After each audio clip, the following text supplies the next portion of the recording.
We know that heat therapy is easy to give to people. It's easy for people to understand. It's easy to implement, and it's pleasurable. So it really it matters. I think you and I are particularly qualified to discuss it because of my cardiovascular background. Because much of the benefits come from the cardiovascular benefits that are transmitted through this dissipation of heat. And then then that goes on to the metabolic which is your my expertise as a metabolic expert.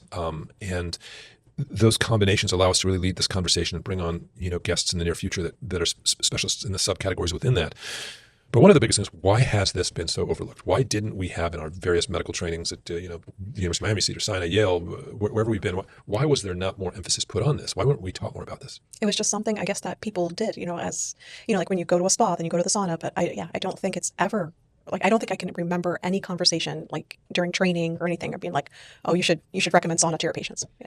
It's crazy. It was my earliest experiences where I was actually in the Dead Sea, in the Middle East, where in those days actually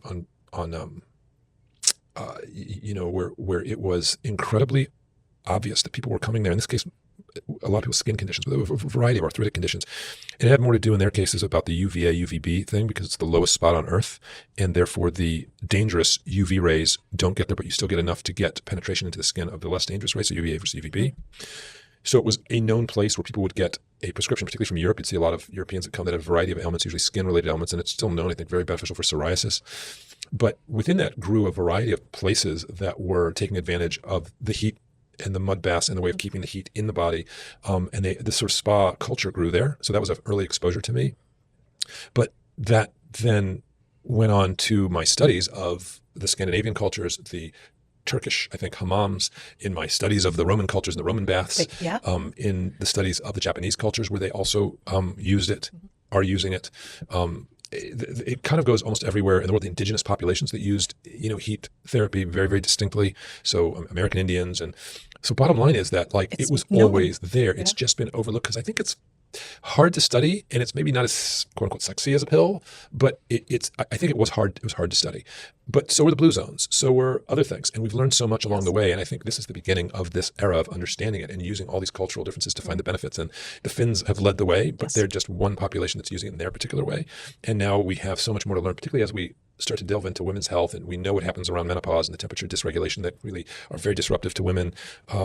So I think the overlooking days are gone. There's a terrific, book out there called Hot Wired that was that I'd read in the past that came out in 2026. But it's a book that describes this author's journey through some of those places. I also saw a guy by the name of Jerry Itzler who went around to a variety of saunas, and it was kind of like a bro comedy thing where he went with a bunch of his boys and he experienced both the saunas and the cold. It wasn't a scientific, it was more of a, look, isn't this fun? Isn't this interesting? So I think, people like that, authors like that, influencers like that are bringing it to the forefront. Obviously, the Hubermans and the Sinclairs and the Atias of the world have mentioned it in some of their works, not as a distinct only thing, but as something that they've drawn interest towards.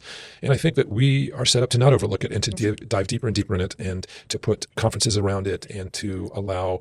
My hope is to get everybody that gets to use it here and use it properly, that are our listeners and our followers, to chime in and give almost like a registry where they say, well, this is what I did and this is what happened. And then we get all that data and get it ready for, sort of publication, because it is one of those things that it's individually different, but it's also good to understand how the population as a whole benefits from it. So hopefully it will not be overlooked in the future. Yes. It'll be very interesting once we start getting actually giving prescriptions out for heat.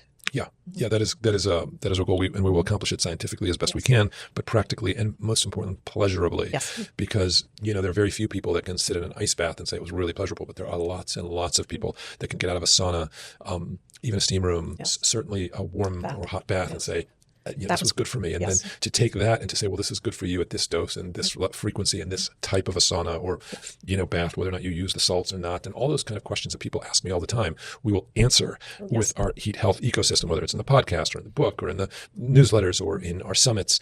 We want to make this just as common and understandable as general exercise for folks.